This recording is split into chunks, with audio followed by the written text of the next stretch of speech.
இந்த தாவேக்க தற்கொலைகள் நம்ம பதிவுகளுக்கு கீழே வந்து அசிங்கமா பேசுறத பார்த்தா ஒரு 10 லட்சம் தற்கொலைகள் கிட்ட 5 லட்சம் தற்கொலைகள் கிட்ட ஜெயில தான் கிடக்கணும்.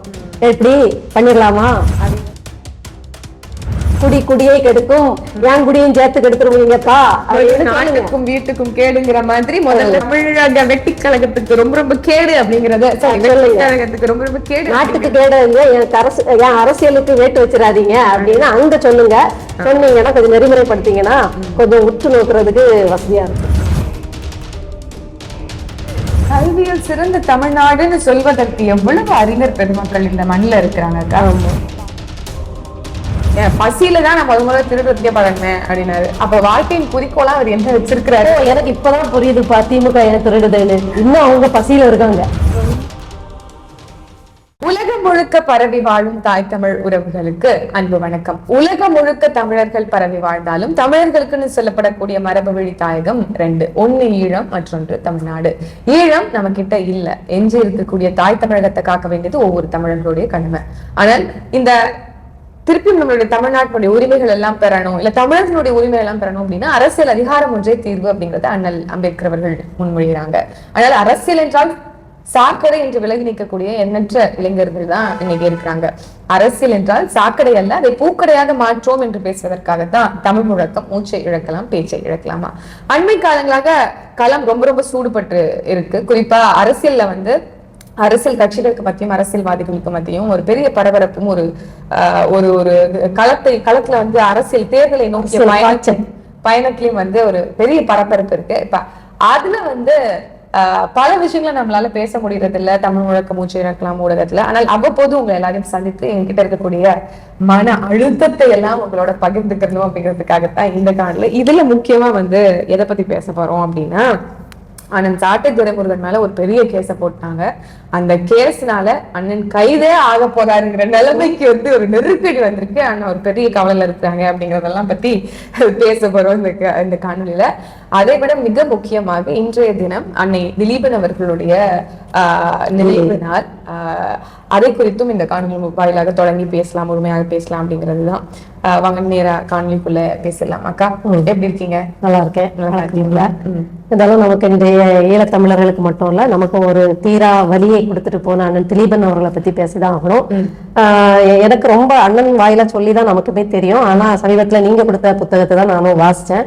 வாசிக்கும் போது எனக்கு வந்து தோணுன சில பாயிண்ட்ஸ் என்னன்னா, இதுவரைக்கும் இந்தியா அளவுலயோ இல்ல உலக அளவுலயோ 2 பேரு தான் ஒரு சொட்டு தண்ணி கூட அருந்தாம உண்ணாவிரதத்தின் இலக்கணப்படி இருந்திருக்காங்க அப்படின்னு எல்லாருக்கும் திலீபன் அப்படின்னு ஞாபகம் வரும். அதுக்கு முன்னோடி யாருன்னு பார்த்தா நம்முடைய தலைவர் மேதகு பிரபாகரன் அவர்கள் தான். 1960 காலகட்டங்கள் 70 காலகட்டங்களா அப்படின்னு எனக்கு சரியா தெரியல. அப்போது வந்து இங்க சென்னையில வந்து கைது செய்யப்பட்ட போது அன்னை ஒரு கோரிக்கையை முன் வச்சு ஆயுதங்கள் எல்லாத்தையும் வந்து தன்மையப்படுத்திக்குது இங்க இருக்கக்கூடிய ரா அமைப்பு.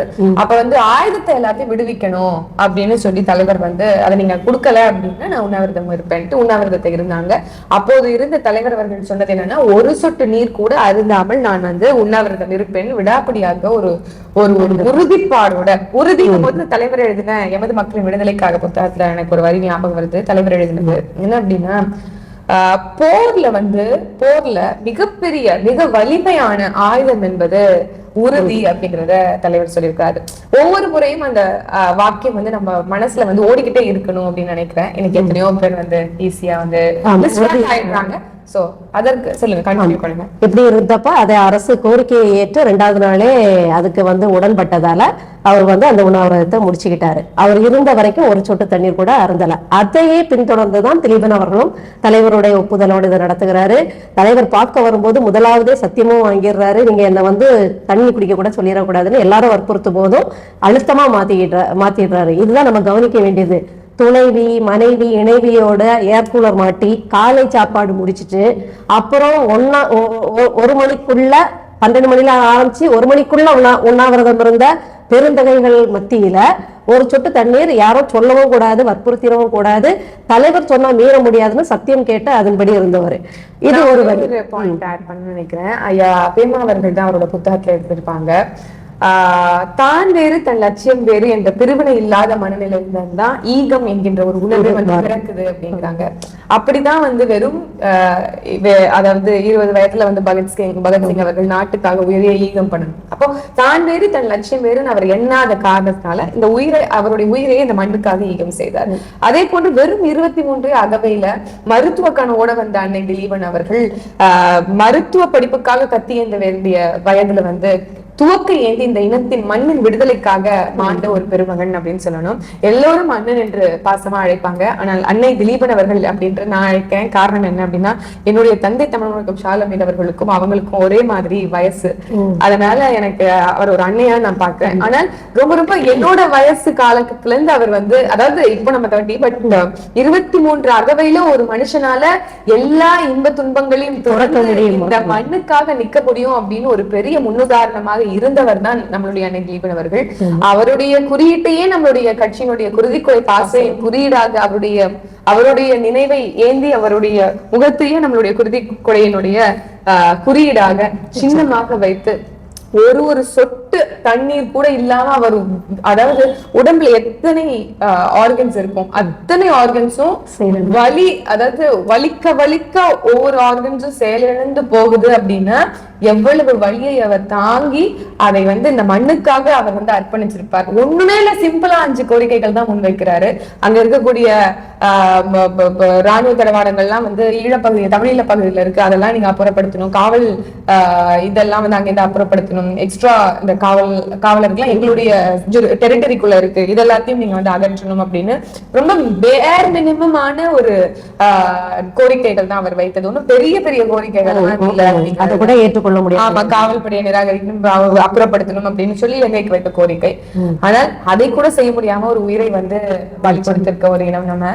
அப்படி அது அவரோட வேதனையில உச்சக்கட்ட வேதனை என்னன்னா, தண்ணீர் குடிக்காதனால உடல்ல உள்ள தண்ணீர் எல்லாம் சிறுநீரா ஒரு நாள் 2 நாள் வந்துருது. அதுக்கப்புறம் சிறுநீர் கழிக்கிறதுக்கு நீர் இல்ல, ஆனா சிறுநீர் கழிக்கணும். ஏன்னா அது அதோட வேலையை செய்யும், அந்த உந்துதலை கொடுக்கும் போது அவரு போவாராம் கழிக்க, ஆனா சிறுநீர் வராம கஷ்டப்பட்டு வருவாராம், திருப்பி போவாராம், திருப்பி. அப்போ அந்த வேதனையெல்லாம் நம்மளால உணர முடியுது. ஒரு சாதாரண சிறுநீர் தொற்று நோய்க்கே அலறுகின்ற நாம இவரோ அந்த பாதையை நம்ம நினைச்சு பார்த்தோம்னா நம்ம எல்லாம் ஒரு தண்ணி தந்துருங்கப்பா அப்படின்னு தான் சொல்லும். சோ அந்த வேதனையை என்னால நல்லா உணர முடிஞ்சது. அணுவா விரும்பி சாக கொடுத்தது இந்த மண்ணுக்காக என்பதை யாராலுமே நினைக்க முடியாது. நம்ம டயட் இருக்கணும்னு நினைக்கிறதே நம்மளால முடியல.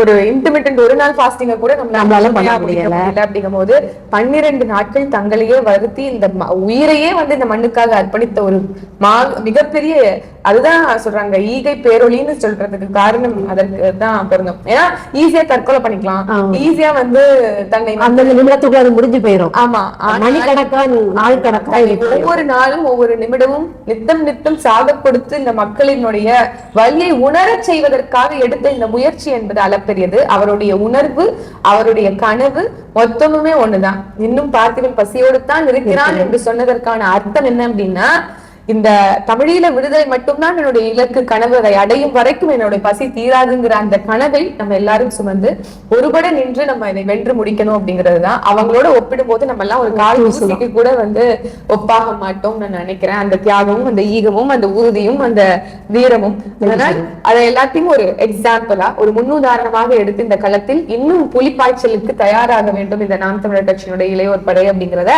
இந்த காணொலி மூலமா நம்ம வேண்டி விரும்பி மக்களை வந்து கேட்டுக்கலாம். அடுத்தது நம்ம முக்கியமா பேச போறது என்ன அப்படின்னா, அந்த சாட்டை துரைமுருகன் கைதாக போறாங்க தெரியுங்களா? நீங்க நகைச்சுவையா கேட்க கூடாது. அது என்ன காரணம் அப்படின்னா, நம்ம வந்து நகைச்சுவையாதான் இருக்கு. அதாவது நீங்க வந்து எல்லா வேலையும் பண்ணுவீங்களாம். இந்த தலைவர் எனக்கு ரொம்ப பிடிக்கும், என் புருஷனை கூட பிடிக்காது, எனக்கு வந்து தலைவர் தளபதி தான் பிடிக்கும் அப்படிலாம் சொல்லி பேசுனதெல்லாம் நம்ம பார்த்தோம். அது எல்லாத்தையும் வந்து கலாச்சி நம்ம அவருடைய பாடியிலேயே சாட்டைய சொல்லிருக்காருன்னு பார்த்து வச்சுக்கோங்களேன். அதை பார்த்துட்டு தற்கொலை கூட்டம் என்ன பண்ணிருக்கு அப்படின்னா, இப்படி பண்றீங்கன்னு கேட்டதுக்கு வெகுண்டு எழுந்துட்டாங்களா? ஆமா, அது மாதிரி வெகுண்டு எழுந்துட்டாங்க. இப்ப வந்து உடனே வந்து கேஸ் போட்டு ஆக்கி அதை கைது பண்ண போறாங்கன்னு பெரிய சாதனை படைக்கிறாங்கன்னு நினைக்கிறேன். ஆமா, இது இந்த கேஸ் எடுத்துப்பாங்கன்னு நினைக்கிறேன். அதுல அவர் வந்து நல்லா கவனிக்கும் போது எந்த ஒரு பெண்ணுக்கு களங்கம் விளைவிக்கிற எந்த வார்த்தையும் அவரு பயன்படுத்தல. எங்கேயும் தரக்குறைவா பேசல. சொன்னதாங்க சொல்லிருக்கேன். நீங்க வந்து எப்படித்தனமா அழுறீங்க. அதாவது எனக்கு பசிக்குது அப்படின்னு, ஏய் இவனை பசிக்குதுன்னு சொல்லிட்டான்ப்பா, பசிக்குதுன்னு சொன்னா எப்படி இருக்குமா? அந்த பண்ணதை அப்படியே எடுத்து காமிச்சிருக்காரு. அதுக்கு இவங்க கோவப்படுறாங்கன்னா அப்படிதான் நீங்க பண்ணீங்க, அதை உணர்ந்துக்கோங்க அப்படின்னு தான் நம்ம சொல்ல வேண்டியதா இருக்கு. அது கூட அந்த கேஸ் எல்லாம் போட்டாங்க அப்படின்னு ஒரு செய்தி வரைக்கும் பெரிய ப்ராப்ளம் ஆயிட்டு. வந்து கடுகு வாங்கி ஒளிஞ்சுக்கிட்டாராமே, அப்படியா? இல்ல அப்படியா, கடுவுக்குள்ள ஒளிஞ்சுக்கிட்டாரு பயந்து அப்படின்னு ஒரு நியூஸ் வந்தோடனே, ஏய் தற்கூரிய தான்ப்பா சொல்லணும், முட்டாள் தான்ப்பா சொல்லணும் அப்படின்னு நமக்கு ஆர்கன் உடனே திருப்பி ஒரு கோட் ட்வீட் பண்ணிட்டு, பிணம் தானே நான் சொல்லணும் அந்த மாதிரி மொமெண்ட். ஐயோ பணம் சொல்லிட்டாங்கன்னு கதற மாதிரி இருக்கு. அந்த மாதிரி நீங்க கொஞ்சம் வந்து சென்சிபிளா நீங்க இருக்க ஆரம்பிச்சிட்டீங்க அப்படின்னா உங்களுக்கு வந்து இந்த மாதிரி பிரச்சனை ஆகுது. உங்களுடைய முயற்சிக்கு உங்களுடைய பாராட்டு. நீங்க வந்து இந்த மாதிரி தற்கொலைத்தனத்தை ஸ்டாப் பண்ணிட்டீங்க அப்படின்னா இந்த மாதிரி தேவையற்ற அவங்க வந்து ரொம்ப ஆக்கப்பூர்வமா செயல்படுறாங்களாம், தங்களுடைய இருப்பை அப்படி காட்டிக்கிறாங்க. அதாவது ரொம்ப ஃபீட் பண்றீங்க எங்களுடைய கண்டென்ட் சிகாமணிகளுக்கு, அதனால கொஞ்சம் குறைச்சு வாசிங்க அப்படின்னு சொல்லி சொல்லணும் அப்படின்னு தோணுது. Anyway that is. அப்படி பார்த்தா இந்த தாவேக தற்கொலைகள் நம்ம பதிவுகளுக்கு கீழே வந்து அசிங்கமா பேசுறத பார்த்தா ஒரு 10 லட்சம் தற்கொலைகள் கிட்ட இல்ல 5 லட்சம் தற்கொலைகள் கிட்ட ஜெயில தான் கிடக்கணும். எப்படி பண்ணிடலாமா அப்படிங்கறதையும் சொல்லுங்க. அக்கா அது இருக்கட்டும்க்கா, நம்ம அது கிடக்குது. இப்ப நாளைக்கு வர கரூருக்கு போக போறாங்க. அது கரூர் கூட்டத்துக்கு போகாதீங்கன்னு ஒரு கூட்டம், கூட்டத்துக்கு வாங்கன்னு ஒரு கூட்டம். ஆனா எல்லாம் சேம் ஸ்ட்ராட்டஜி, அதாவது அதே சட்டை, அதே மாப்பிள்ள, அதே ட்ரௌசர்ங்கிற மாதிரி. இல்ல 10 ரூபா பாலாஜியை பார்க்க போறாரா? பாலாஜி சார்பில் கூட்டத்துக்கு போகாம தடுக்கிறதுக்கு முயற்சி பண்றதாகவும், கூட்டத்தை வரவைப்பதற்காக புதிய திராவிட முன்னேற்றம் வெட்டிக்காலம் வந்து முயற்சிப்பதாகவும் பல தகவல்கள் வருது. சரி, ஏதோ ஒண்ணு நல்லதா பண்ணிட்டு வாங்க. நாளைக்கு கூட ஸ்கிரிப்ட் எல்லாம் சொல்லிருக்காங்க, அது இது இதெல்லாம் பேச போறோம் அப்படின்ட்டு. செய்வீங்களா இனிமே குடிப்பீங்கன்னு மக்களை பார்த்து கேளுங்க விஜய் சார் அவர்களே. டாஸ்மாக் மூடவே உண்மைதான். அதே நேரத்துல அடா தற்கொலைங்களா, ஏன்டா குடிச்சு சாவறீங்கன்னு கேளுங்க. கட்சிக்கு வரவங்க குடிச்சிட்டு பாட்டில்ல குடிச்சிட்டு இருக்காங்களே, அதுக்கு என்ன பண்ண போறீங்க? பரப்புரை போறீங்க. ஆனா உங்களுக்கு பின்னாடி வர கூட்டம் உங்களை பார்த்து ஹாய் சொன்னதுக்கு அப்புறம் என்ன பண்ணுதுன்னு உங்களுக்கு தெரியும். மாநாட்டு திடல்ல நீங்க போறதுக்கு முன்னாடியும் போறதுக்கு அப்புறம் நடந்தது என்ன? கார் பார்க்கிங்ல நடந்தது என்ன? முதல்ல அறிவுரைய நீங்க வந்து அதிகார வர்க்கத்தை கேட்கறதுக்கு முன்னாடி உங்கள் அன்பா நண்பி சொல்லுங்க, குடிக்க கூடாது, குடியை கெடுக்கும், என் குடியும் சேர்த்து கெடுத்துருவீங்கப்பா, நாட்டுக்கும் வீட்டுக்கும் கேடுங்கிற மாதிரி முதல்ல தமிழக வெட்டி கழகத்துக்கு ரொம்ப ரொம்ப கேடு அப்படிங்கறத, கழகத்துக்கு ரொம்ப ரொம்ப கேடு, நாட்டுக்கு கேடு, என் அரசியலுக்கு வேட்டு வச்சிடாதீங்க அப்படின்னு அங்க சொல்லுங்க. சொன்னீங்கன்னா கொஞ்சம் நெறிமுறைப்படுத்தீங்கன்னா கொஞ்சம் உற்று நோக்குறதுக்கு வசதியா இருக்கும். ஆமா, இப்படி வந்து அது வந்து ஒரு பக்கம் இருக்கு. அது நம்ம வந்து உருப்படியா அவங்க இந்த மாதிரி காமெடி தனம் பண்றாங்க, நாங்க எதுவும் பேசுறோம். அதை விமர்சிக்கிறீங்க சீமன் அவர்கள் கேட்கிற மாதிரி, ஏய் கேள்வி கேட்ட உனக்கு விமர்சனமா இருக்காப்பா? அப்ப வாத்தியார் வந்துட்டு கேள்வி கேட்கிறாரு அப்படின்னா பதில் தானே சொல்லணும். நீ பதில் சொல்லாம கேள்வி கேட்கிறாரு, கேள்வி எதுக்கு என்னை கேள்வி கேட்கறீங்கிற மாதிரி. அது மழைக்காவது பள்ளிக்கூடம் ஒதுங்கணும். சரி, கண்டிப்பா பள்ளிக்கூடம் போயிட்டீங்க, கல்லூரிக்கு போயிட்டீங்கன்னா கொஞ்சமாச்சும் ஆசிரியர் என்ன நடத்துறாரு, என்ன சொல்லி தராருன்னு கொஞ்சம் காதை கொடுத்து கேட்கணும். எதையுமே இங்க இந்த ஆட்டம் ஆடுறதுங்க கல்லூரியில பள்ளியில என்ன வரத்து வந்திருக்கும் நினைச்சு கூட பார்க்க. அதனால அவங்களுக்கு அந்த டிசிப்ளின் தெரிய வாய்ப்பு இல்லை. சரி, இப்படி எல்லாம் ஓகே, நம்ம அவங்களை இந்த மாதிரி விமர்சிக்கிறோம் அப்படின்னு. அது நம்ம அவங்க விமர்சிக்கிறதுக்கு எடுத்துட்டு வர விஷயங்கள் என்ன தெரியுமா? மலைகளின் மாநாடு நடத்துறாருப்பா, மரங்களின் மாநாடு நடத்துறாருப்பா, மாடுகளின் மாநாடு நடத்துறாப்பா. இவங்களுக்கும் டெக்னாலஜிக்கு ரொம்ப தூரம், இவங்க பள்ளிக்கூடத்துக்கே போவாங்க. நேத்துக்கு ஐயா ஸ்டாலின் அவர்கள், உதயநிதி ஸ்டாலின் அவர்கள் ஒரு நிகழ்ச்சி நடத்துறாங்க. என்ன நிகழ்ச்சி? கல்வியில் சிறந்த தமிழ்நாடு. கல்வியில் சிறந்த தமிழ்நாடுன்னு சொல்வதற்கு எவ்வளவு அறிஞர் பெருமக்கள் இந்த மண்ணில் இருக்கிறாங்க.